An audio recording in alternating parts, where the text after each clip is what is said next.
Much to my parents' chagrin, I would take apart every single electronic in the house and put it back together. And so whether it was a radio, a television, a video game system, a VCR, something, I was sitting there in the middle of our living room with a screwdriver. And of course, my mom or dad walk in and they're thinking, what the hell is wrong with this kid?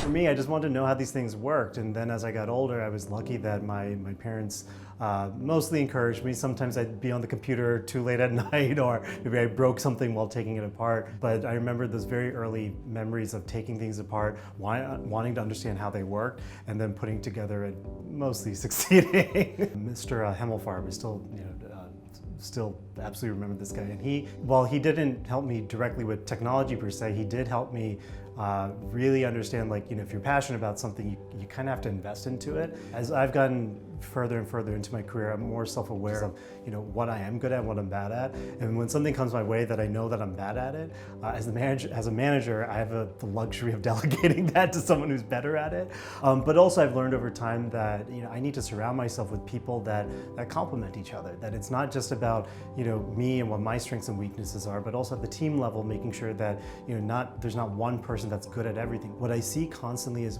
the more diverse that a team is, they're able to come up with more creative solutions. They're able to meet the deadline and make the customer happy. And that's something that creative problem solving, you're able to get that with. There's certain technologies that I get really excited about, serverless and container technologies that have been released over the last couple of years. And I think we're still figuring out, at least on the serverless side, exactly what are the different use cases around it. But what I get really excited about is not necessarily the technology, but really the different types of behaviors that it enables for a lot of engineers. They now have this feeling that, oh, I can do more on my own. My mom's really interesting that she is rapidly becoming a power user on her iPhone.